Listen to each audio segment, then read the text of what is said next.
ఈ రాష్ట్రంలో బీజేపీకి స్కోప్ ఉందా, బీఆర్ఎస్ స్కోప్ ఉందా? ఈ రాష్ట్రంలో రెండే పార్టీల రాజకీయం నడుస్తుంది, కాంగ్రెస్ బీజేపీ పాలిటిక్స్. ఈ పార్టీయే ఉండదు, బీఆర్ఎస్ ఒక్కడు మిగిలాడు. మీరు ఊహించినట్టే రాజకీయాలు ఉన్నాయా? రాజకీయాలని వాటి విలువని అతపాతాలోకంకి తొక్కింది కల్వకుంట్ల చంద్రశేఖరరావు, ఆయన కుటుంబం. హరీష్ రావు మీ టచ్లో ఉన్నాడని కేటీఆర్ నమ్మట్లేదని బయట cadre. Sir, Harish Rao first ఆ కుటుంబ సభ్యుడా కాదా తెలుసుకోమన్నాడు. ఈ బీజేపీ కూడా బీసీ నినాదంతోనే లాస్ట్ ఎలక్షన్లో బీసీ ముఖ్యమంత్రిని చేస్తామని నినాదంతోనే వెళ్ళింది. అది 2023లో ప్రకటించారు, 28లో ప్రకటించవచ్చు, ప్రకటించకపోవచ్చు, అది వాళ్ళ ఇష్టం అండి. ఈ దేశవ్యాప్తంగా కూడా ఇటీవల కాలంలో బీసీ కులగణన అనేది వచ్చింది. ఏ demand? Rahul Gandhi demand. Welcome to big interview. ఆయన మాట్లాడితే సంచలనం, విమర్శిస్తే వివాదాస్పదం. నా రూటే సపరేట్ అంటున్న నిజామాబాద్ ఎంపీ అరవింద్ గారు ఇవాళ మన గెస్ట్. మాట్లాడదాం తాజా రాజకీయ పరిణామాల మీద, వారి అభిప్రాయాలు ఏంటో తెలుసుకుందాం. గుడ్ ఈవినింగ్ అరవింద్ గారు. రాజకీయాల్లోకి రావటానికి మీ ప్రేరణ డాడీనా, ఇంకెవరైనా ఉన్నారా? మోడీ గారు. రాజకీయాల్లో రావటానికి రైట్. ఇవాళకి రాజకీయ గురువు ఎవరు అంటే డి శ్రీనివాస్ గారు. డి శ్రీనివాస్ గారు. అచ్చా, ప్రేరణ వారు, రాజకీయ గురువు వీరు. ఏ ధైర్యం అంటే కవిత ఒక సీఎం కూతురుగా ఉన్న క్రమంలో ఏ ధైర్యంతో నిజామాబాద్ ఎంపీ టికెట్ తెచ్చుకున్నారు? గెలుస్తామనేనా? కవిత ఎందుకండి? కవిత కుటుంబంలో ఎవరైనా సరే వాళ్ళకంటే పెద్ద రాజకీయ కుటుంబము, పెద్ద రాజకీయాలు చూసింది, పెద్ద రాష్ట్రాన్ని 2 సార్లు సక్సెస్ఫుల్గా నడిపింది. దాంట్లో చాలా సెఫాలజీ, చాలా సర్వేలు ఎన్నుకుండి, చాలా ఇంట్రెస్ట్ పరంగా. కాంగ్రెస్ పార్టీ అంటే ఇంట్రెస్ట్ కాదు, సబ్జెక్ట్ మీద ఇంట్రెస్ట్ కోసము 2 సార్లు 294 నియోజకవర్గాల డెమోగ్రఫిక్స్, కాస్ట్ ఈక్వేషన్స్, ఇతర సమస్యలు, అభ్యర్థులు, ఇవన్నిటి మీద చాలా హోంవర్క్ చేసి అవగాహన సంపాదించుకున్నది నేను అమెరికా నుంచి టక్కన వచ్చి ఏదో తండ్రి చాటు పిల్లల్లాగా మాకు టికెట్లు రాలేదు, మేము ఆ రకంగా ఎదగలేదు, ఆ రకంగా రాజకీయాల్లోకి ఎంట్రీ కూడా అట్లా ఇయ్యలేదు మేము. కానీ అంటే పసుపు బోర్డు అనే ఒక వెపను నిన్ను గెలిపిస్తుందనే నమ్మకమా? అది ఆ వెపన్ ఎందుకు ఎత్తుకున్నారు? బహుశా ప్రజలు నమ్మించడానికి ఎఫిడవిట్ అనేటువంటి రాసి ఇవ్వటం. ప్రజలు నమ్మించటమే మా పని. నమ్మించి మోసం చేయటం కేసీఆర్ ఆయన పార్టీ పని. నమ్మించి ఆ పని చేయటం మా పని. కాంగ్రెస్ పని నమ్మించి మోసం చేయటం.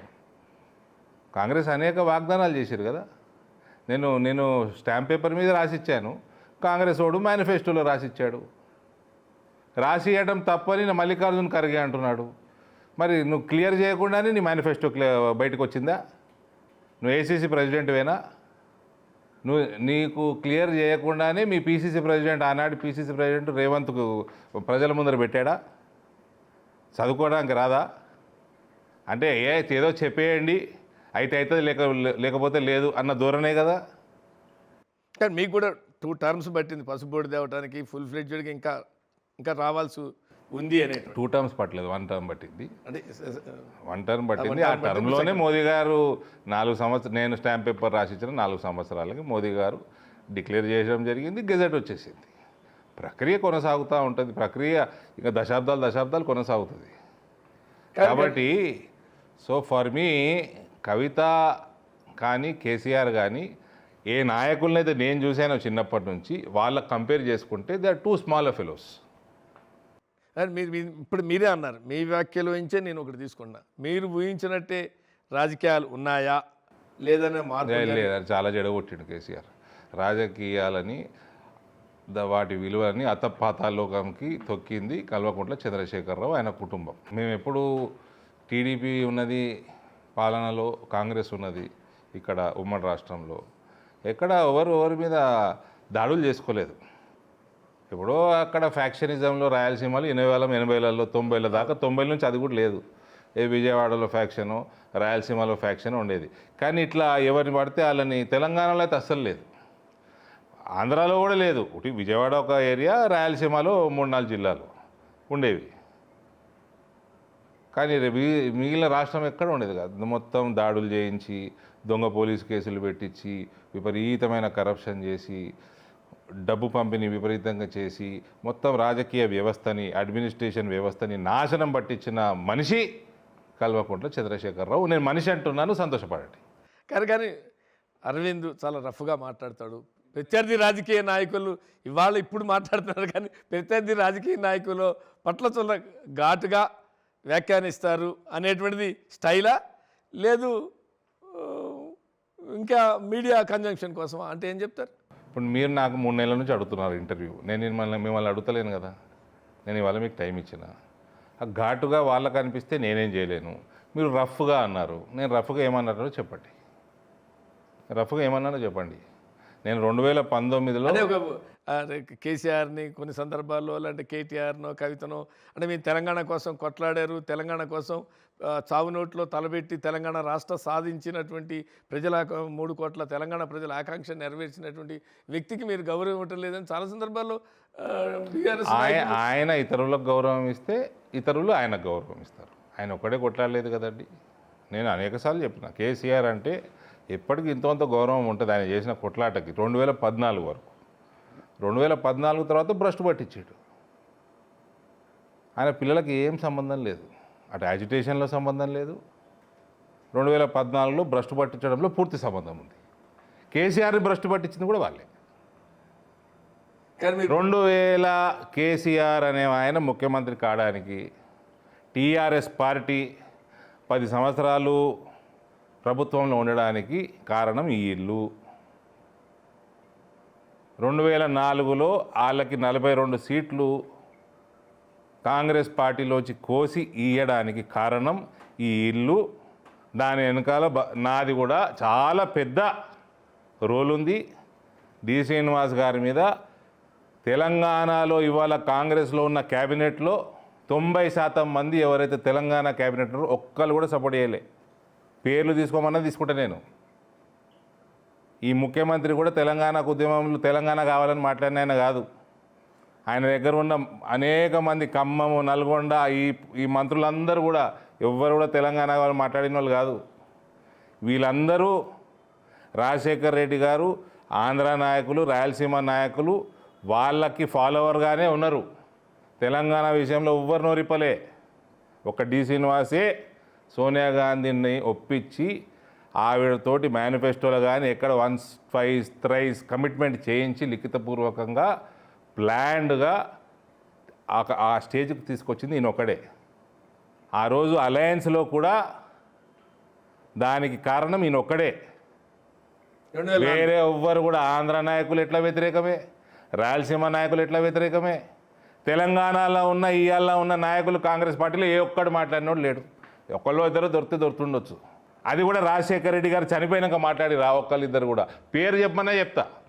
ఎందుకు మాకు సంబంధాలు, పాత సంబంధాలు ఉన్నాయి, చెడగొట్టుకోవడం ఎందుకని. చిన్నారెడ్డి లాంటి వాళ్ళు కొంత లీడ్ తీసుకొని సంతకాలు సేకరణ చేశారు. బహుశా అది రాజశేఖర రెడ్డి గారు బతికున్నప్పుడు చనిపోయినాక చాలా పెద్ద డిఫరెన్స్ ఉందండి. చాలా పెద్ద డిఫరెన్స్ ఉంది. బతికున్నప్పుడే చిన్నారెడ్డి గారు చేసి ఉంటే ఒకళ్ళిద్దరు తప్ప అన్న. అంటే ఇక్కడ లోకల్గా బలంగా మాట్లాడటం ఒకటి, సోనియా గాంధీ గారిని ఒప్పించటం రెండోది. అది పెద్ద టాస్క్. అది మీరు బయట ఏం మాట్లాడుకొని రాజకీయాలు చేసుకున్నా మీ టికెట్ కోసమో లేకపోతే పదవి కోసమో చేసుకోవటం వేరు, పదవి రాకపోతే చేసుకోపోవటం వేరు. నేను అందరి చరిత్ర చెప్తా. కాంగ్రెస్లో ఎవరు ఎందుకు చేశారు, పదవి వస్తే చేశారా, పదవి కోసం చేశారా, పదవి రాకుంటే చేశారా, ప్రతి ఒక్కళ్ళ చరిత్ర చెప్తా. ఇవాళ ఉన్న క్యాబినెట్ వాళ్ళ కూడా చరిత్ర చెప్తా. అందుకని నేను మరీ చెప్తా. ఎప్పుడన్నా కాంగ్రెస్ వాడు నన్ను ఏమన్నా అంటే మాట్లాడకండ్రా బాబు, మీ పోయి మీరే దోకున్న వాళ్ళు అవుతారు అని చెప్తా. కానీ ఇక్కడ ఇంకొక విషయం, మీరేమో వాళ్ళు భ్రష్టు పట్టించారు, రాజకీయాలను భ్రష్టు పట్టించారు, వ్యవస్థలను భ్రష్టు పట్టించారు అని మీరు అంటున్నారు. కానీ ఇప్పుడు మళ్ళీ మమ్మల్ని ప్రజలు కోరుకుంటున్నారు, ఎప్పుడెప్పుడా ఎన్నికలు వస్తే అప్పుడప్పుడు మమ్మల్ని అధికారంలో తీసుకురావాలని ప్రజలు వేచి చూస్తున్నారని వాళ్ళు అంటున్నారు. ఏ ప్రజలు? నెత్తి మీద టోపీ పెట్టుకునే ప్రజలా? ఏ ప్రజలు? ఎవరు కోరుకుంటలేరు. ఈ రాష్ట్రంలో బీజేపీకి అవకాశం లేదు. కోరుకుంటే మన లోక్సభలో ఎక్కడ పోయినరు? ఎక్కడ పోయినండి? అచ్చా, ఈ రాష్ట్రంలోనే కోరుకుంటున్నారా? దేశంలో కోరుకుంటలేరా? ఇప్పుడు పార్టీ పేరు మార్చుకొని టీఆర్ఎస్కి వెళ్ళి బీఆర్ఎస్ చేసి ఏరి మహారాష్ట్రలో నాకు నాందేడు జిల్లా ఇన్ఛార్జ్ ఇచ్చారు. చూస్తా ఉన్న బీఆర్ఎస్ వాడు ఏడైనా కనబడతాడేమో అని. అప్పుడేమో ఈ నుంచి 100 కార్లు వేసుకుపోయారు పెట్రోల్ దండగా. ఢిల్లీలో చూసిన మన మేడం పార్ట్నర్ సిసోడియా ఓడగొట్టిన కాన్స్టిట్యున్సీ ఇన్ఛార్జ్ ఉన్నా నేను. అక్కడ కూడా చూసిన ఎక్కడైనా కార్లో ఎవరైనా తిరుగుతుర్రేమో అని పింకు జుబ్బా వేసుకొని. కోడు కానివాడలే, పింకు చీర కానివాడలే, పింకు జుబ్బా కానివాడలే నాకు. కానీ మీరేమో ఇట్లా అంటున్నారు, కానీ మీరు జైల్లో పెట్టి అడిచేయాలి అనుకుంటే ఆమె జైలు నుంచి వచ్చి కొద్ది రోజులు రెస్ట్ తీసుకుంది. మళ్ళీ ఇప్పుడు చాలా హుషారుగా పనిచేస్తుంది. బీసీ ఉద్యమం చేపడుతుంది. బీసీ కులగండ విషయంలో ఇతర అంశాల్లో చాలా యాక్టివ్గా ఉంది. కనపట్లేదా అరవింద్ గారు? ఇంకా యాక్టివ్ కావాలి. ఆమె ఎంత యాక్టివ్ అయితే మాకు అంత మంచిది. ఎందుకంటే అదే యాక్టివ్ కావాలి అంటున్నానండి. ఇప్పుడు నేను మిమ్మల్ని తిరగొద్దంటలేను. ఇంకా తిరగాలి, ఆమె రాష్ట్రం అంతా తిరగాలి. ఆమె సిరిసిల్లలో కూడా తిరగాలి, సిద్దిపేటలో తిరగాలి, సిరిసిల్లలో తిరగాలి. ఎందుకు వాళ్ళు ఎంత తిరిగితే వాళ్ళ కుటుంబ కలహాలు అంత పెరిగితే మంచిదని చూస్తున్నారా? చెల్లెమ్మ వస్తే అన్నకి ప్రాబ్లం అయితే మేమేం చేస్తాం, మీరేం చేస్తారు? ఎక్కువ సిరిసిల్లలో కూడా తిరగాలి ఆమె. ఇప్పుడు పాపం రాహుల్ గాంధీ ఆయన కాన్స్టిట్యున్సీ అలా చెల్లగేలే 3 లక్షలతో గెలిపించిన కాన్స్టిట్యున్సీ చెల్లకిచ్చేసిండు. ఈయన కూడా చెల్లకిచ్చేయాలి. సిరిసిల్ల బయట అంతా ఓడిపోతున్నది చెల్ల.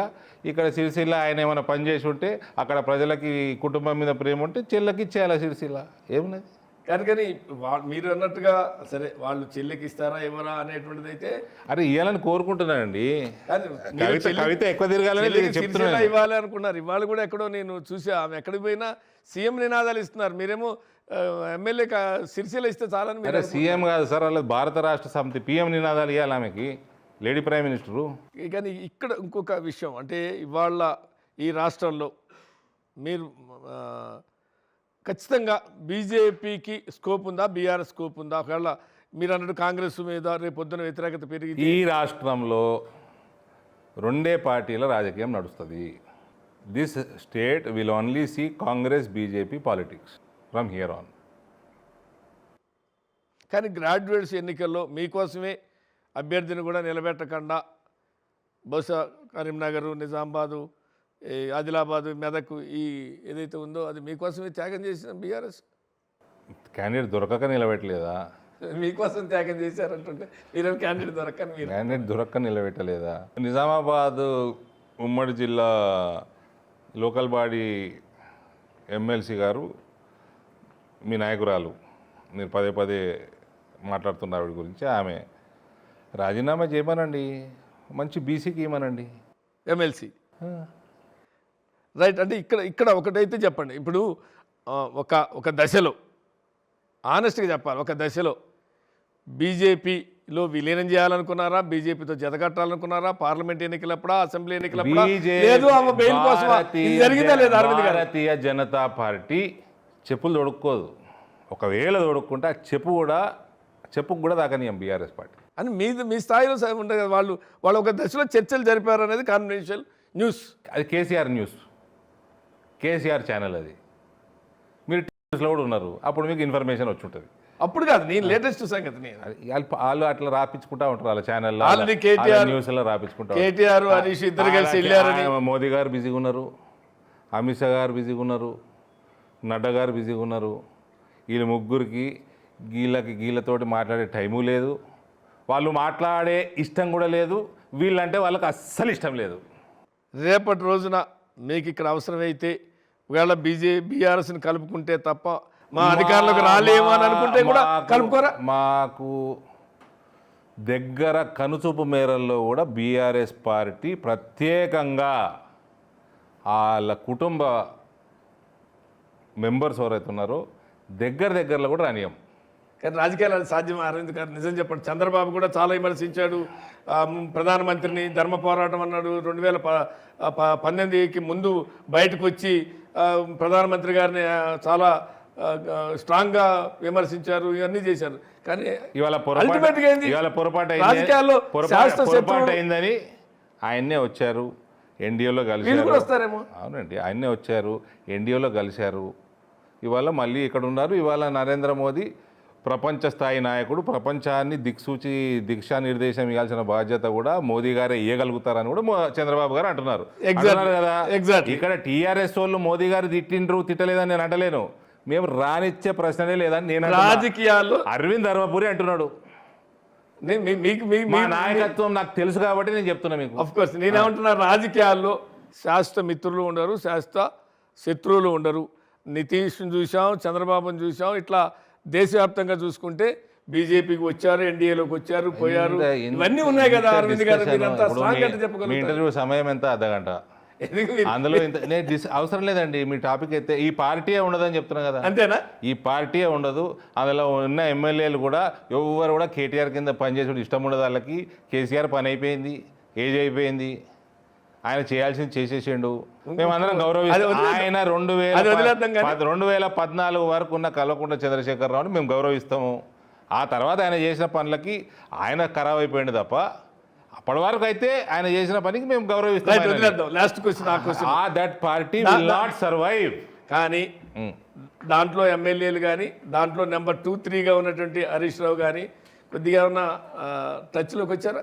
ఎవరికి? బీజేపీకి.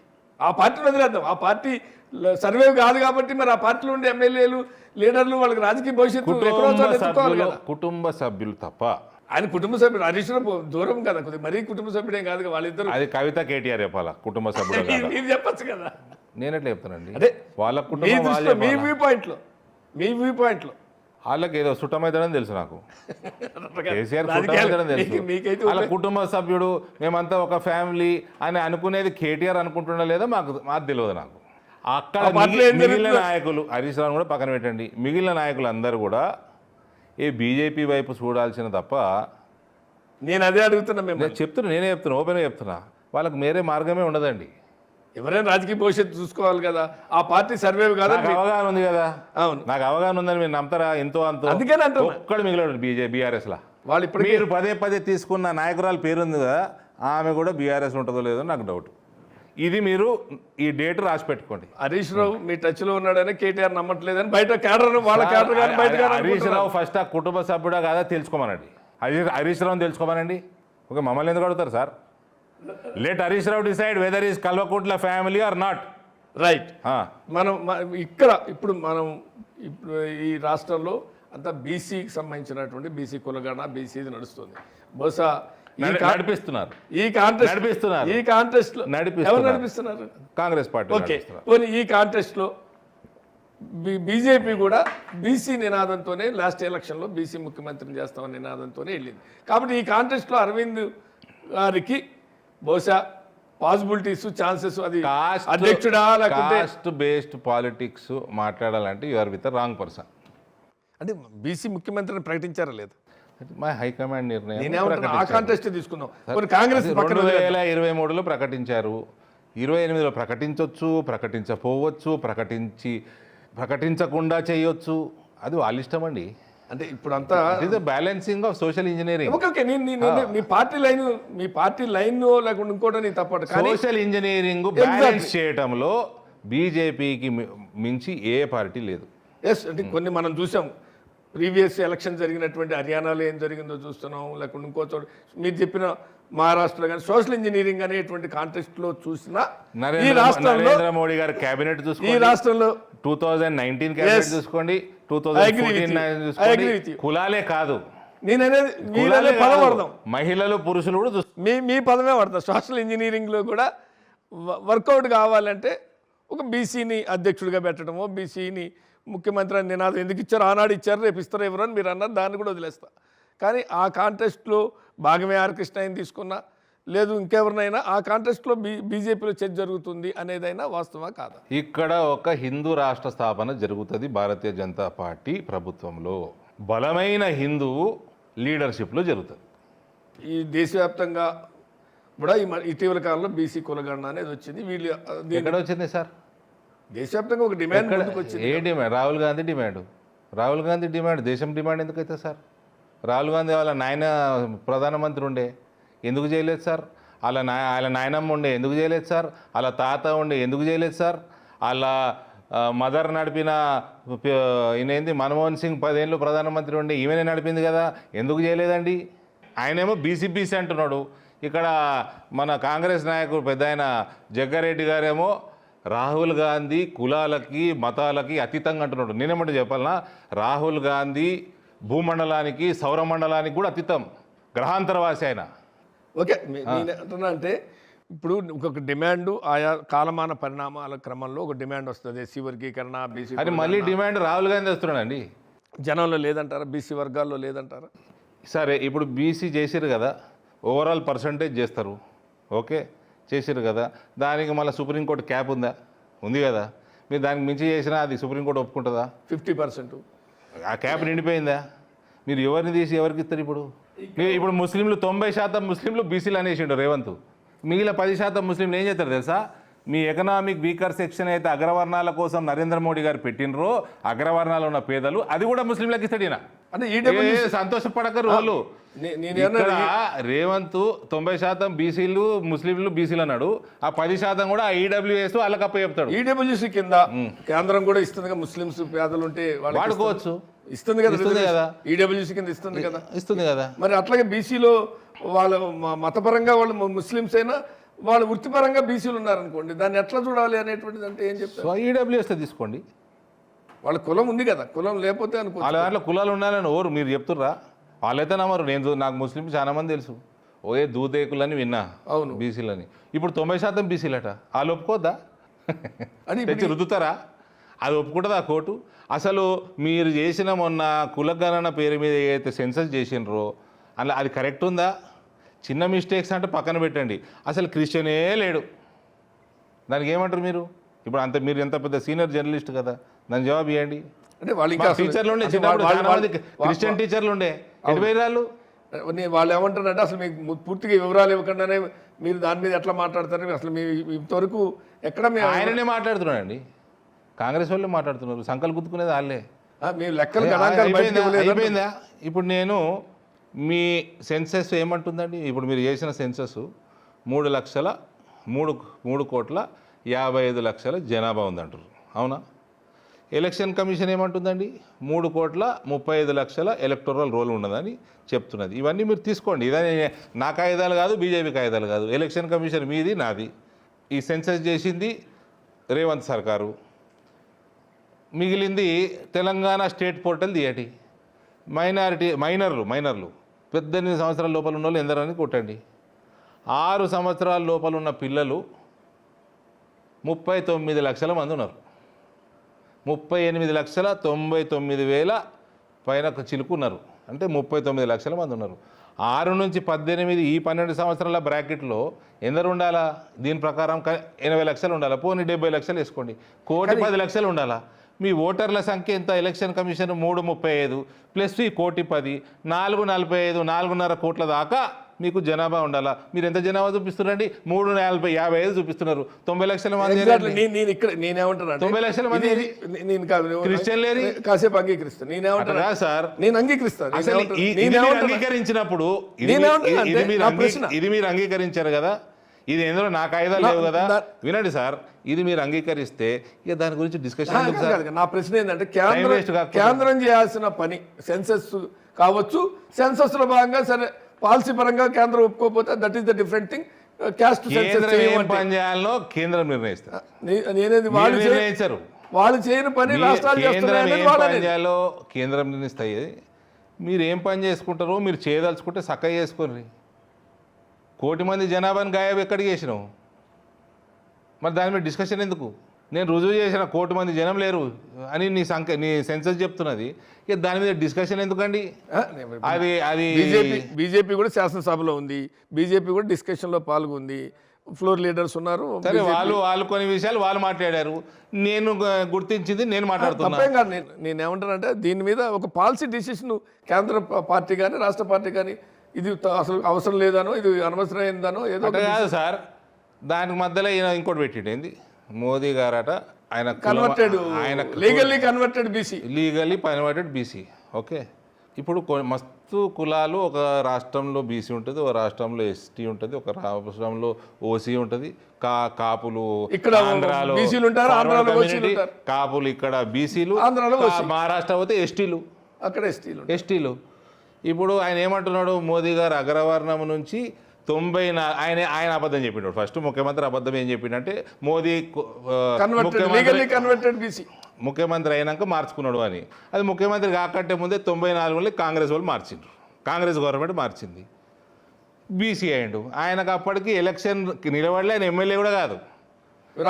అదే అబద్ధం చెప్పి ఏదో దుమారం లేపిండు. అవునా? ఇప్పుడు ఇప్పుడు ఆగండి, ఇది మీరు ఎడిట్ చేయకుండా చూపెట్టండి. ఇందిరాగాంధీ భర్త పేరు ఏందండి? ఇందిరాగాంధీ భర్త పేరు ఏంది? చెప్పండి. ఫిరోజ్ జహంగీర్ ఘండి, GHANDY, గాంధీ కాదు, GHANDY. ఆయన పార్సీ. సో ఇందిరాగాంధీ ఏమవుతుందండి? పార్సీ అవుతుంది.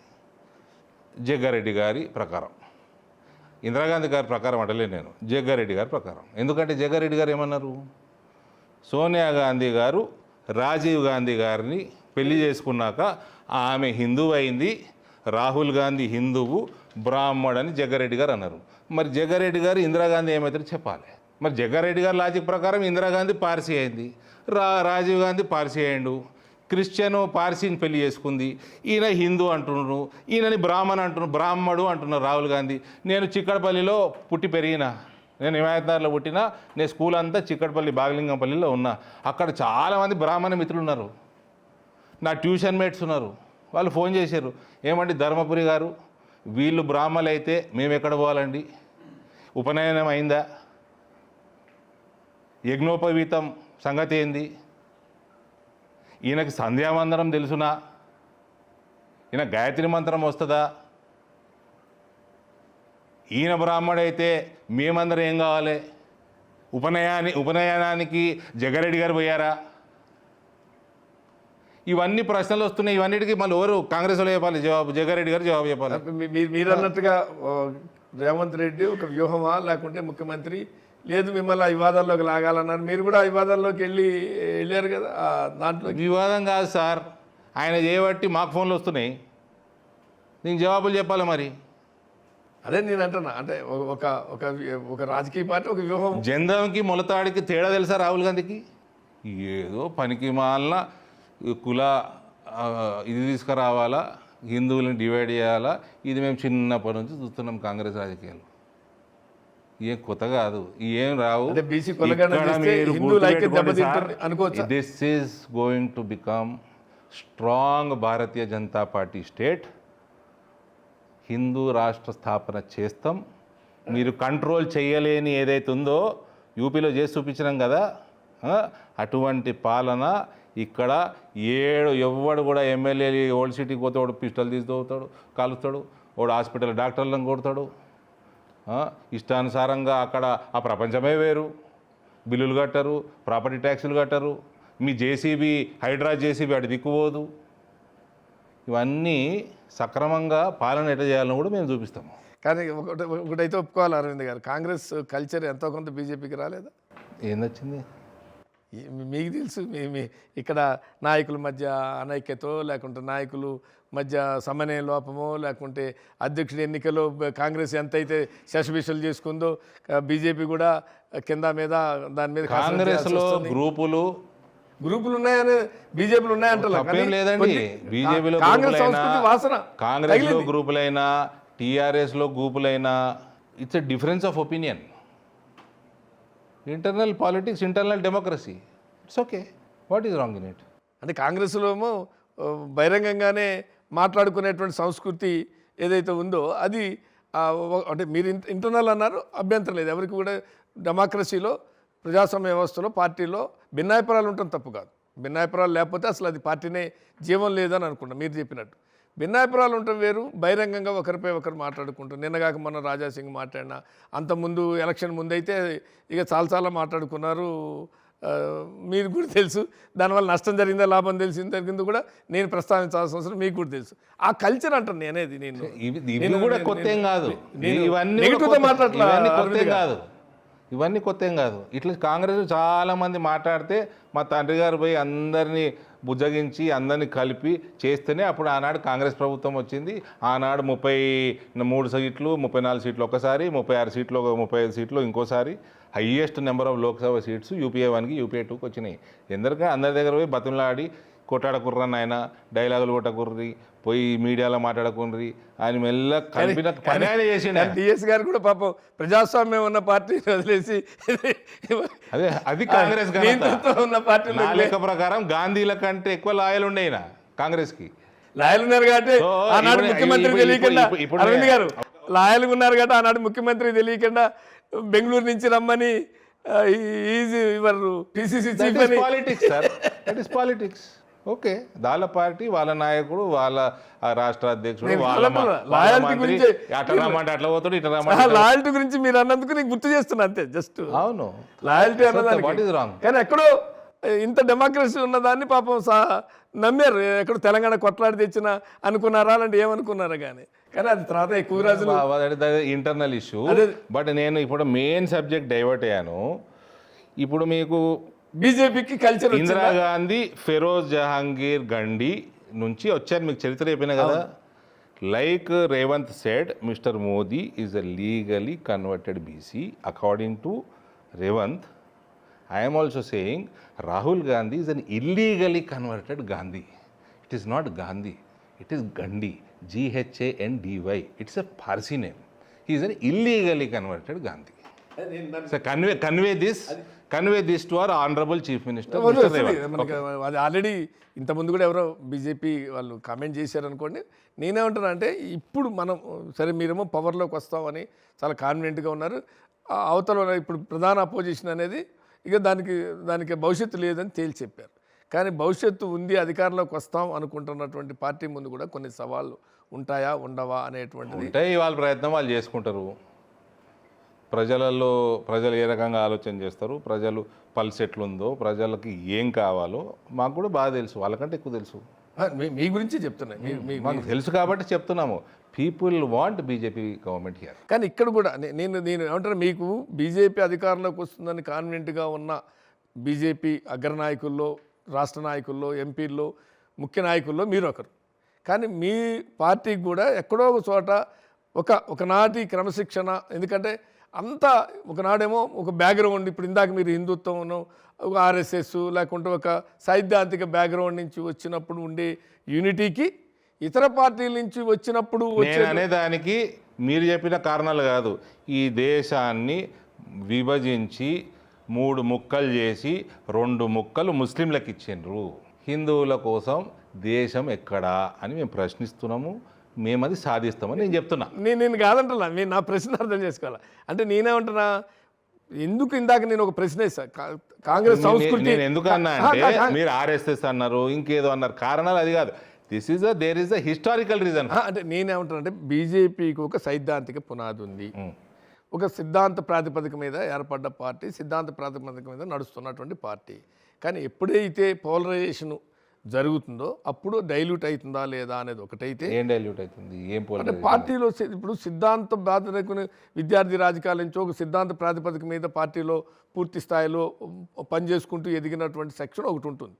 ఇతర పార్టీల అవసరానికి మన పార్టీ డెవలప్ కావాలి, పార్టీ అధికారంలోకి రావాలి, ఎక్కువ సీట్లు కావాలనుకున్నప్పుడు ఇతర పార్టీల నుంచి వచ్చిన వాళ్ళు కూడా తీసుకోవడం అనేటువంటిది ఒక ఆనవాయితీ. అన్ని పార్టీలు తీసుకుంటుంది, బీజేపీ కూడా తీసుకుంటుంది. ఇక్కడే అసలు సమస్య స్టార్ట్ అవుతుంది. అన్ని పార్టీల్లో ఉంది అది. కాంగ్రెస్లో కొత్త పాత కావచ్చు, బీఆర్ఎస్లో కావచ్చు, ఉద్యమ ఏదో అనేది అప్పుడు బంగారు తెలంగాణ, ఉద్యమ తెలంగాణ అని యూటీ బ్యాచ్, బీటీ బ్యాచ్ అని టీఆర్ఎస్లో కూడా చర్చ ఉంటుండేది. అట్లాగే ఇక్కడ కూడా అది స్టార్ట్ అవుతుంది కదా. మీరు అనుకుంటున్న ఒక బలమైన హిందుత్వవాదం ఎక్కడ ఉండే ఛాన్సు వీక్ అవ్వట్లేదా అని నేను అడుగుతున్నాను. భారతీయ జనతా పార్టీ ఇవాళ ఈ దేశంలో almost 80% of the country state governments are also with us. That is because ideology గెలుస్తుంది, ఇండివిజువల్స్ కాదు. ఐడియాలజీ గెలుస్తుంది.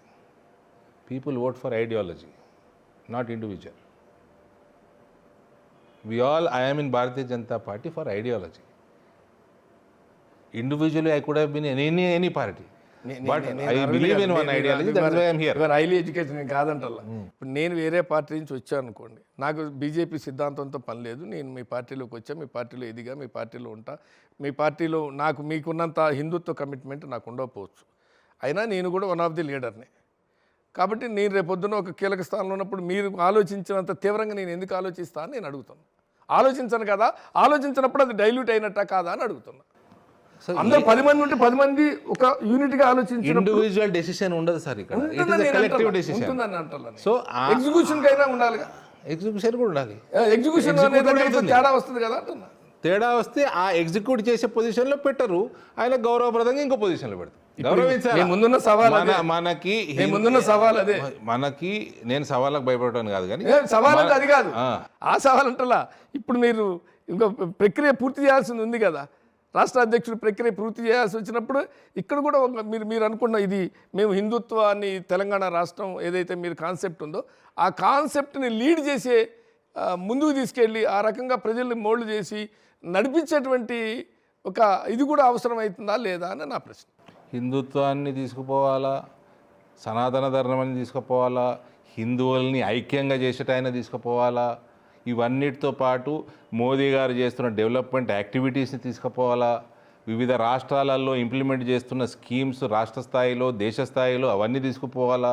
Administration also is equally important, ideology is very important. So that has to be a combination. ఈ combination end of the day election గెలవటమే కాదు, ఎలక్షన్లు గెలవటమే కాదు, ఎలక్షన్లు గెలిచినాక అడ్మినిస్ట్రేషన్ ఆల్సో ఇంపార్టెంట్. ఎందుకంటే మళ్ళీ 5 సంవత్సరాలకు మళ్ళీ ఎలక్షన్ వస్తుంది. మీరు చెప్పిన కాంబినేషన్లు అన్నీ నిజామాబాద్ ఎంపీ గారిలో లేవా? ఉన్నాయో లేదో మీరు నేను డిసైడ్ చేసుకుంటే ఎట్లా సార్? ఉన్నాయో లేదో అవగాహన ఉన్న వాళ్ళు చాలా మంది ఉన్నారు, దాని మీద అధ్యయనం చేసే వాళ్ళు ఉన్నారు. 2019లో మీరు అన్నట్టు పసుపు ఏదైతే నేను స్టాంపు రాశానో, పసుపు రైతులు ఉద్యమించారో, వాళ్ళు 178 మంది ఇండిపెండెంట్లు వాళ్ళు వేశారు, నామినేషన్లు వేసి నిలబడ్డారు. వాళ్ళు 93-94 వేల ఓట్లు తీసుకున్నారు. దానివల్ల నాకు నష్టమైంది సార్, నాకు లాభం కాలే, నాకు నష్టమైంది. ఆ ఓట్లు నాయి. మేడం గారు 1,50,000తో ఓడిపోవాలి, 70,000తో ఓడిపోయింది. మేడం గారు పరువు మిగిలింది ఆ 93 ఏట్ల వల్ల. ఈసారి పసుపు రైతులు మనస్ఫూర్తిగా భారతీయ జనతా పార్టీకి ఓటేసారు. నాది మీరు చూస్తే నా మార్జిన్ పెరిగిండొచ్చు. జీవన్ రెడ్డి గారు ఏం చిన్న ఇదేం కాదు, అభ్యర్థేం కాదు. నాకు తెలిసి కాంగ్రెస్ 17 నియోజకవర్గాలలో అందరికంటే బలమైన అభ్యర్థి జీవన్ రెడ్డి గారు. నాన్ కాంట్రవర్షియల్ సీనియర్ లీడర్, అందరికీ అందుబాటులో ఉండే లీడరు, ఒక రైతు పేరు ఉంది, మంచి పేరు ఉంది, కాంట్రవర్షియల్ లేకుండా 40-45 సంవత్సరాల జీవితం, రాజకీయ జీవితం అయిపోయింది ఆయనది. ఆయన మీద it's a tricky, he will be a tricky candidate. అటువంటి క్యాండిడేట్ ఉండగా కూడా నా సాటిస్ఫాక్షన్ ఏంటంటే, నేను అప్పుడు గెలిచినా ఇప్పుడు గెలిచినా కాదు, నేను అప్పుడు 45% ఓటు తెచ్చుకున్నా, ఈసారి 50% ఓటు దాటిద్దామనుకున్నా, 48 చేంజ్ ఓటు నాకు వచ్చింది, 3% ఓటు పెంచుకున్నా. నా మార్జిన్ కరీంనగర్ కంటే తక్కువ ఉండొచ్చు, నా మార్జిన్ ఇంకో దగ్గర కంటే తక్కువ ఉండొచ్చు, కానీ భారతీయ జనతా పార్టీకి పెరిగిన ఏదైతే ఉందో ఓటు శాతం నిజామాబాద్ నియోజకవర్గంలోనే పెరిగింది. ఎందుకు ప్రయోగం చేశారు మధ్యలో? శాసనసభకి వెళ్ళి ప్రయోగం చేయటం వెనకాల ఉన్న అది మామూలు ప్రయోగం కాదు. రాజకీయంగా చేసేది, ఓడిపోతే ఇమేజ్ డ్యామేజ్. వీటికి మేము భయపడమండి, రిజల్ట్స్కి భయపడితే మేము అప్పుడే ఎప్పుడో 2010లో మా నాయన సంకలకెళ్ళలో బీఫామ్ గుంజుకొని నామినేషన్ వేస్తుంటిమి, 2004లో గుంజుకొని వేస్తుంటిమి, ఖాళీ బీఫామ్ సంతకం పెట్టి నా దగ్గర. కాబట్టి కాదు కదా చేసేది. అటు ఉత్తరప్రదేశ్ పోతే 30 లక్షల అసెంబ్లీ అయిపోతున్నది. ఢిల్లీ మొన్న ఎన్నికలలో ఉన్నాయి, దీనికి 20% ఖర్చు లేదు. రాజస్థాన్లో లేదు, మధ్యప్రదేశ్లో లేదు, గుజరాత్లో లేదు. ఇక్కడ ఈ రీజనల్ పార్టీలు ఇట్లా భ్రష్టు పట్టిస్తున్నాయి, ఈ ఫ్యామిలీ కుటుంబ పార్టీలు ఇట్లా భ్రష్టు పట్టిస్తున్నాయి. ఇది ఎక్కడో అక్కడ చేంజ్ చేయకపోతే పేదలు ఎప్పటికీ పేదలే ఉంటారు, ఎప్పుడు రోడ్లు ఇట్లా దరిద్రంగానే ఉంటాయి. ఇప్పుడు ఢిల్లీ అంటే గుర్తు చేశారు, ఢిల్లీలో రాహుల్ గాంధీ గెలిపించండి, ఆయన KTR BRS working president tweet కూడా చేశాడు. కేటీఆర్ ఆయన చెల్లెని గెలిపించుకోవాలి ఫస్ట్. ఢిల్లీలో ఏమవుతుంది ఆయనకి ఏం సంబంధం, ఆయనకి ఏం తెలుసు? ఆయన ఎందుకు క్యాండిడేట్ పెట్టలేదు మరి? భారత రాష్ట్ర సమితి ఏది ఎక్కడుంది? ప్రాంతీయ పార్టీలే శ్రీరామ్ రక్ష అని అంటుంటే మళ్ళీ ఇప్పుడు మీరేమో బీఆర్ఎస్ ఎందుకు క్యాండిడేట్ పెట్టలేదని మీరు అంటున్నారు. ఇటీవల కాలంలో చాలాసార్లు మాట్లాడారు కదా, ప్రాంతీయ పార్టీలే శ్రీరామ్ రక్ష తెలంగాణకి. వీళ్ళు ఇక అన్న చెల్లెళ్ళు ఇట్లా డైలాగులు కొట్టుకోవాలి, ఎలక్షన్లు వస్తే నిలబడేది లేదు, పీకేది లేదు, ఇట్లా డైలాగులు కొట్టుకోవాలి, ప్యాకేజీలు మాట్లాడుకోవాలి, ఛానల్లో చూపెట్టుకోవాలి, రైట్. అంతే. మన సబ్జెక్ట్కి వద్దాం. అంటే ఎందుకు ఇప్పుడు మీరు ఇంత టాస్క్ రేపు పొద్దున మేము అధికారంలోకి రావాలనే టాస్క్ ఉంది. ఇంకో 4 సంవత్సరాలు, ఒక ఎలక్షన్ ఇయర్ తీసేస్తే ఒక సంవత్సరం అయిపోతుంది. ఎలక్షన్ ఇయర్ సంవత్సరం తీస్తే ఇంకా 2-3 సంవత్సరాలు, గట్టిగా అంటే 3 సంవత్సరాలు. కానీ అధ్యక్షుడి ఎన్నిక రోజు రోజుకి లేట్ కావటం అనేటువంటిది కూడా మీ టాస్క్కి నష్టం కాదా? నేనేమనుకుంటలేదు నష్టం అవుతుంది. ఎందుకు రేపు పొద్దున నడిపించాలి కదా దీన్ని, పార్టీ నడపాలి. ఇన్ని రాష్ట్రాలు నడుపుతున్నాం, ఇది కూడా నడుపుతామండి. ఏం పెద్ద పని, గెలిచేది కూడా పెద్ద పని కాదు. ఇక్కడ ఇన్ని రోజులు గెలవలేదు, అవతల రోజులు అదృష్టం. అది అలా అదృష్టం కూడా ఎన్ని రోజులు ఉంటుంది, దానికి కూడా టైం ఉంటుంది, లిమిట్ ఉంటుంది, అయిపోయింది. రేపు 2 ఛాలెంజ్లు మీకు రావు ఈ తెలంగాణలో అని బలంగా నమ్ముతున్నా. ఎస్సీ వర్గీకరణ అనుకున్నారు, వాళ్ళు ఏదో ఒక ప్రయత్నం చేసి దాని చట్టబద్ధత కల్పించేయాలనుకున్నారు. మీ నుంచి కాంగ్రెస్ హైజాక్ ఏదో బీజేపీ కృష్ణమాదిగ బీజేపీ వల్ల వర్గీకరణ అంటే వాళ్ళు చట్టబద్ధత కల్పించాలనేది ఒకటి అనుకున్నారు. బీసీ నినాదం అనేటువంటిది ఫ్లేరప్ అవుతుందా, అంతటితో ఆగిపోతుందా? రేపొద్దున బీసీ కానీ లేకుంటే ఎస్సీ వర్గీకరణ కానీ రేపు మీ రాష్ట్ర అధ్యక్షుడు అయ్యే వాళ్ళకి ఈ 2 ఛాలెంజ్లు ఉండవా? ఛాలెంజ్ ఏముందండి? ఇప్పుడు ఎస్సీ వర్గీకరణ ఇప్పటి నుంచో కొట్లాడుతున్నాడు కృష్ణమాది గారు. ఎస్సీ వర్గీకరణ అప్పట్లో ఉమ్మడి ఆంధ్రప్రదేశ్ తెలంగాణ విభజించడానికి ఒక పెద్ద చిక్కుముడి ఎస్సీ వర్గీకరణ ఉండే. అక్కడ మాలలు ఎక్కువ ఉన్నారు, ఇక్కడ మాదిగలు ఎక్కువ ఉన్నారు. ఇది ఎస్సీ వర్గీకరణ సమస్య సాల్వ్ అయిపోతుంది అనుకున్నాం. ఇవాళ సమస్య సాల్వ్ చేయడం నరేంద్ర మోదీ గారు చేసిండ్రు. ఇది మాదిగ సోదరులకు తెలియదా?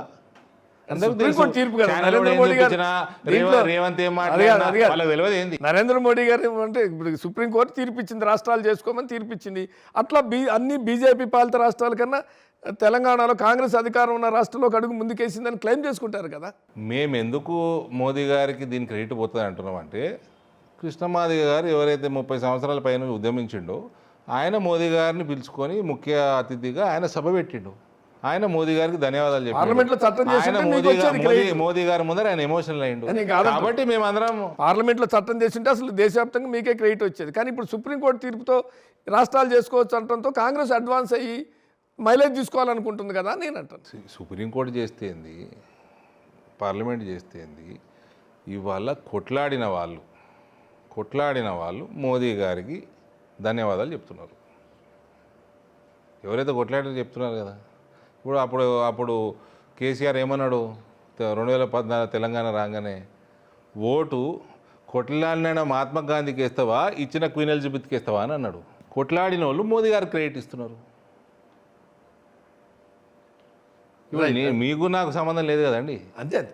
ఒకవేళ రేపు అంటే ఊహించే బీసీ కమ్యూనిటీ, మీరేమో కమ్యూనిటీలు చూడడం ఆ పార్టీ అని మీరు అంటున్నారు. బీసీ సామాజిక వర్గ సోషల్ ఇంజనీరింగ్లో భాగంగా మీరు చెప్పే పదమే సోషల్ ఇంజనీరింగ్లో భాగంగా బీసీ అధ్యక్షులైతే వారికి సవాలు రాదా అని నా ప్రశ్న. బీసీ కుల రాజకీయాలు చెయ్యము, అన్ని కులాలని సమానంగా అందరికీ మంచి పదవులు రావాలి, అందరు రిప్రజెంటేషన్ ఉండాలా, సోషల్ ఇంజనీరింగ్ చేస్తాము, రాజకీయాలు చేయము.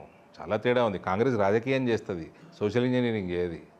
చరిత్ర తీసుకోండి, మీరు ఎప్పటి నుంచి తీసుకుంటారో తీద్దాం, డిస్కషన్ చేద్దాం. ఇంకో ఇంటర్వ్యూ పెట్టుర్రి, చెన్నారెడ్డి క్యాబినెట్ తీయండి, భాస్కర్ రెడ్డి క్యాబినెట్ తీయండి, జనార్దన్ రెడ్డి క్యాబినెట్ తీయండి, మీరు రాజశేఖర రెడ్డి గారు క్యాబినెట్ తీయండి, అంతకుముందు ఉన్న వాళ్ళు కాసుబ్రహ్మణ్యం రెడ్డి క్యాబినెట్ తీయండి, తీసి ముందర పెడదాం లిస్టు.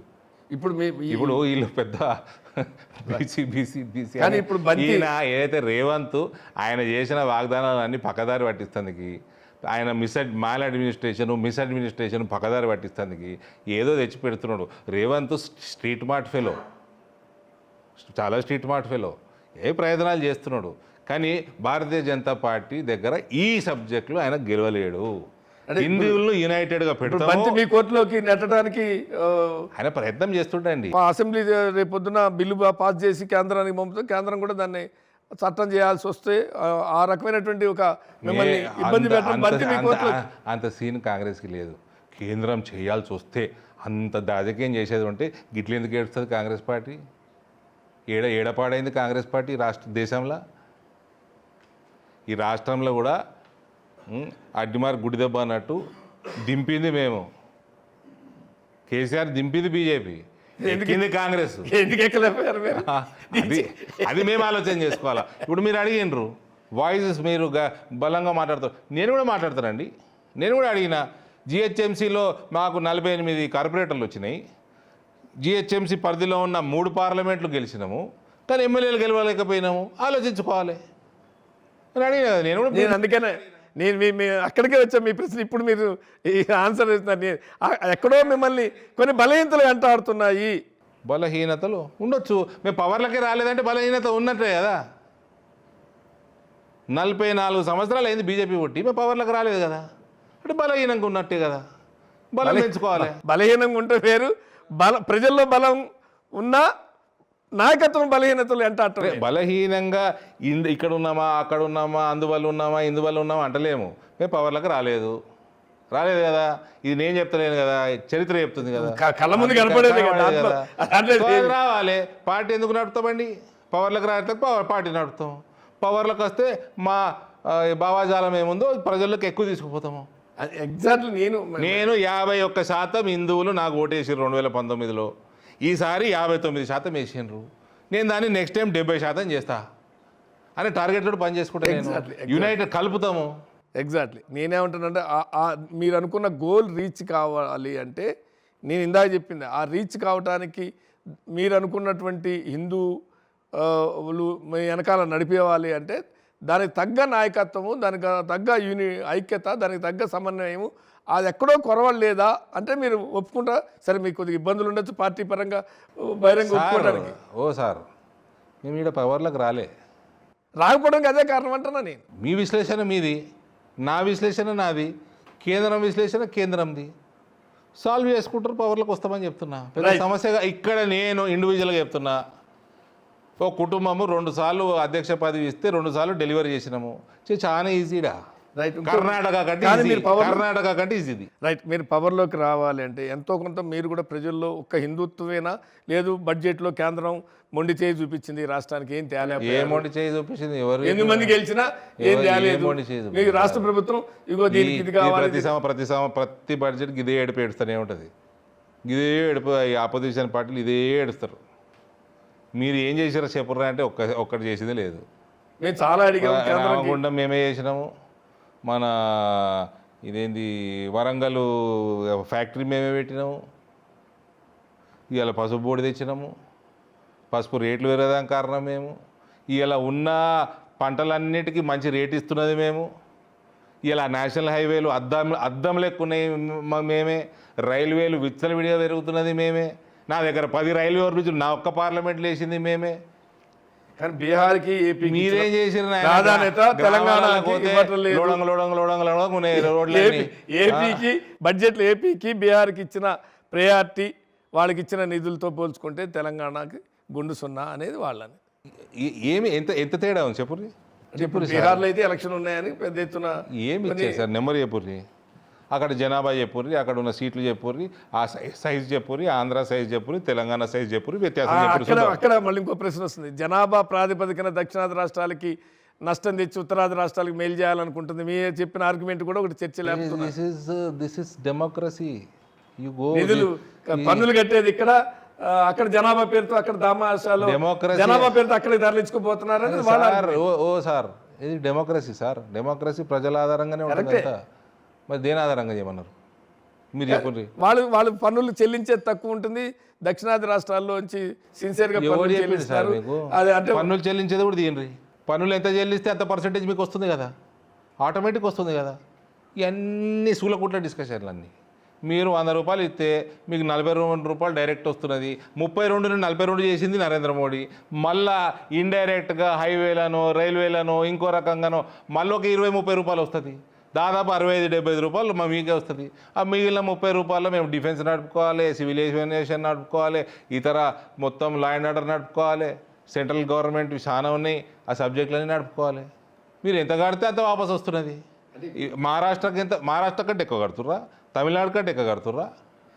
ఇప్పుడు ఇక్కడ మీరు అంటే పవర్లోకి రావాలనుకుంటే మేము ముందున్న టాస్కుల్లో విభజన మొత్తం నార్త్ ఈస్ట్ రాష్ట్రాలలో రూపాయి రాదు. ఆ రాష్ట్రాలు ఇచ్చేద్దామా ఎవరికైనా? అవన్నీ నడపాల్సిన బాధ్యత కూడా కేంద్రాందే. ఆ మిగిలిన 30 రూపాయలలో నడిపించుకుంటారు పాపం. నేనేమంటానంటే మీరు ఈ రాష్ట్రంలో అధికారంలో రావాలంటే కొన్ని విభజన చట్టం సంబంధించినటువంటి కాబట్టి, ఎందుకంటే కేంద్రంలో 10 సంవత్సరాలుగా అధికారంలో ఉన్నారు కాబట్టి విభజన చట్టానికి సంబంధించిన కావచ్చు, నిధులు కావచ్చు, రోడ్లు కావచ్చు, ఇందాక మీకు కొన్ని తెచ్చా ఉన్నారు, రైల్వే కోచ్ ఫ్యాక్టరీలు కావచ్చు, ఇట్లాంటివన్నీ ఉన్నాయి. వాటిని కూడా ఫుల్ఫిల్ చేయలేకపోతే ఎట్లా అధికారంలోకి వస్తారు అనే పనులు నడుస్తలేదా? రామగుండం ఫ్యాక్టరీ, ఈ కోచ్ ఫ్యాక్టరీ పనులు నడుస్తలేవా? ఇక నిన్న పసుపు బోర్డు నిన్న ఫస్ట్ మీటింగ్ కూడా అయింది. ఏం నడుస్తలేవు సార్? హైవేలు పనులు నడుస్తలేవా? నేను ఈడికెళ్ళి నిజామాబాద్ పోతుంటే మధ్యలో 6 బ్రిడ్జిలు వేసేసారు. ఊర్ల మీదకి వెళ్ళి 6 7 వేసేసారు. అర్ధగంట మిగులుతుంది నాకు ప్రతిసారి. ఆ మేడ్చల్ మీదకి వెళ్ళి కూడా మేమే వేస్తున్నాం. మేము మెట్రోకి అడిగాము, ట్రిపుల్ ఆర్కి పైసలు, మెట్రోకి అడిగాము, రీజనల్ రింగ్ రోడ్ మొత్తం మాయే పైసలు. మీ ఏమున్నాయి సార్? మీ అంటే రాష్ట్రాన్ని ఏమున్నాయి? మెట్రోకి అడిగాము. బిగ్ టీవీ కాంగ్రెస్ టీవీ అంటారు కానీ నేను నమ్మతలేను.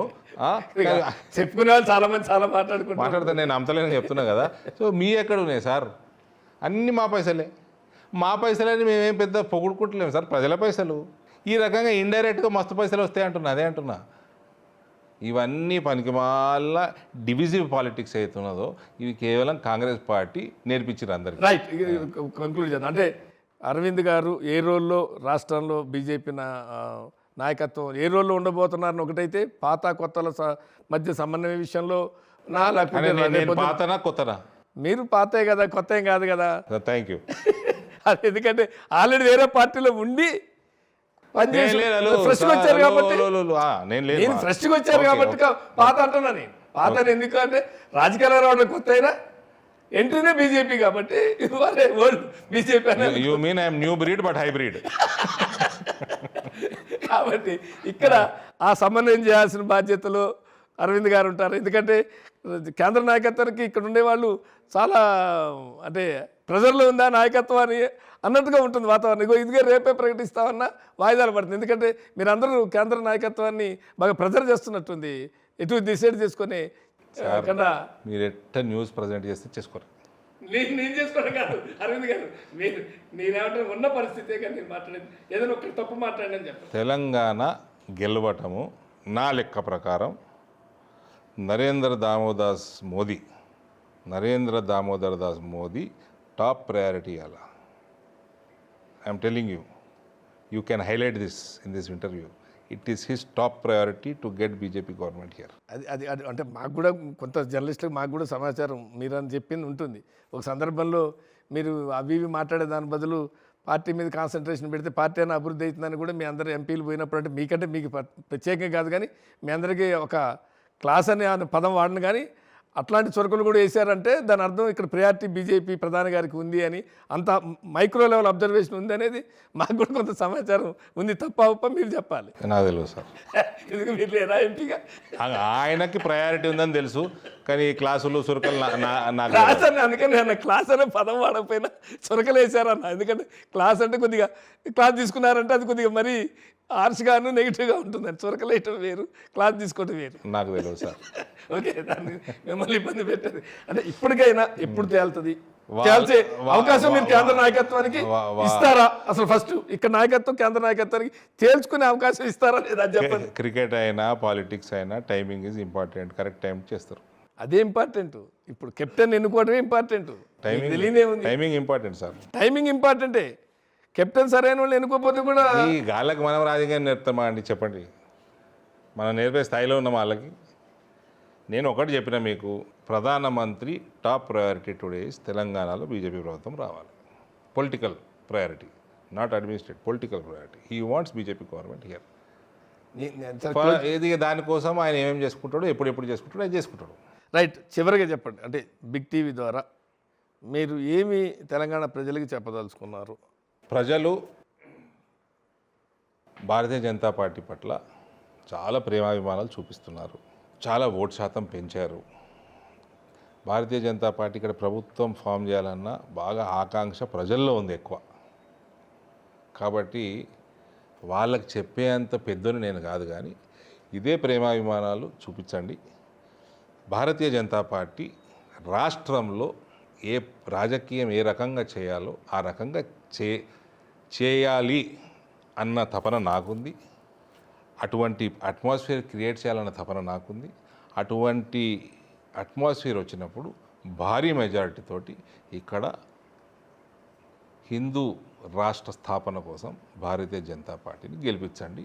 Other than ideological, you will get the best possible administration only in Bharatiya Janata party. Close చేద్దాం అనుకున్నా కానీ మీరు లాస్ట్ సందేశంలో మాట అన్నారని అన్నారు. ప్రజలకి బలమైన ఆకాంక్ష ఉన్నా ఎక్కడో నాయకత్వం ఆ ఆకాంక్షని ముందుకు తీసుకుపోయి అధికారంలోకి వద్దాం అనే దగ్గర అరవింద్ లాగానే అందరూ ఆలోచిస్తలేదేమో నాకు ఎక్కడో డౌట్. మీరు అంగీకరించు అందరూ అట్లా ఆలోచిస్తే పరిస్థితి ఉంటేంటే ఇవాళ ఈ వాతావరణం ఉండేది కాదేమో బీజేపీలో అని నేను లాస్ట్ మై క్వశ్చన్. సార్ అది మీ ఒపీనియన్, మీరు ఒపీనియన్ని క్వశ్చన్ అంటే ఎట్లా సార్? ఒపీనియన్ అంటే you have every right to have your opinion. Exactly నేనంటే నాకేముంటుంది, నాకు సొంతంగా ఏముంటుంది, ఒపీనియన్ ఒపీనియన్ ఉంటుంది, సొంతంగా ఉంటుంది వేరు. క్యాడర్ కావచ్చు, పబ్లిక్ కావచ్చు. మీరు చెప్పింది అందుకని అడిగిన, పబ్లిక్లో ఉంది అంటే నేను పబ్లిక్లో లేసారు అలా, పబ్లిక్లో లేదర్లా, మీరు ఒపీనియన్ ఫ్రేమ్ చేసుకోవడానికి మీ ఇన్పుట్ బేస్ ఉంటుంది 100% కదా. నేనేం మీ ఒపీనియన్ తప్పుపడతలేను, కరెక్ట్ అంటలేను, రాంగ్ అంటలేను. It is your opinion. You must be having some feedback or you might not be having. Are you in race? For what? State president? I have no idea where the race is. Why? అంటే మీరు చెప్పండి ఎక్కడ ఉంది race? లేదా race ఆ ఫలానా జాగాలు ఉందంటే పోయి ఉరుకుతాము. రేసు అట్లా కనపడుతుంది అరవింద్ గారు. మీరు రేసు ఎక్కడ ఉందంటే అదేమన్నా రేస్ కోర్సులో రేస్ ఉంటుందా? ఢిల్లీలో ఉంటుంది.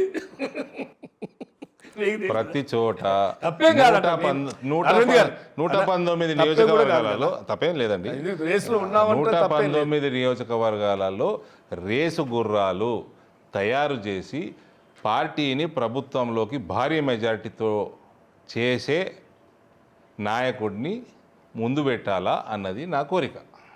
రైట్, చూద్దాం. మీరు అన్నట్టుగా మీలాంటి వాళ్ళు అంత బలమైన ఆకాంక్ష ఉండి రాష్ట్రాన్ని అధికారం చేజిక్కించుకున్న వాళ్ళలాంటి వాళ్ళని జాతీయ నాయకత్వం కూడా ఆ వైపుగా ఆలోచిస్తుంది. ఇటువంటి వాళ్ళే కావాలని ఆలోచించాలని కూడా కోరుకుందాం. మొత్తానికైతే బీజేపీ ఖచ్చితంగా అధికారంలోకి వస్తుంది. హిందుత్వం అనేటువంటి సిద్ధాంతాన్ని తెలంగాణ రాష్ట్రంలో స్థాపిస్తాం. అదేవిధంగా బీఆర్ఎస్కి రాజకీయ భవిష్యత్తు లేదు అని చాలా స్పష్టంగా చెప్తున్నారు. మా మధ్య ఎటువంటి విభేదాలు లేవు, హైకమాండ్ అన్నీ చూసుకుంటుంది. నరేంద్ర మోడీ గారికి చాలా ప్రయారిటీ ఉంది తెలంగాణ పట్ల. తెలంగాణలో బీజేపీ అధికారంలోకి తీసుకురావాలనే దాంట్లో సంకల్పంలో ఉన్నారు. ఖచ్చితంగా అధికారంలోకి వస్తాం అనేటువంటి ధీమాని అరవింద్ గారు వ్యక్తం చేస్తున్నారు. ఇది ఇవాళ మన బిగ్ ఇంటర్వ్యూ. మరి ఇంటర్వ్యూలో కలుద్దాం. చూస్తుంది బిగ్ టీవీ.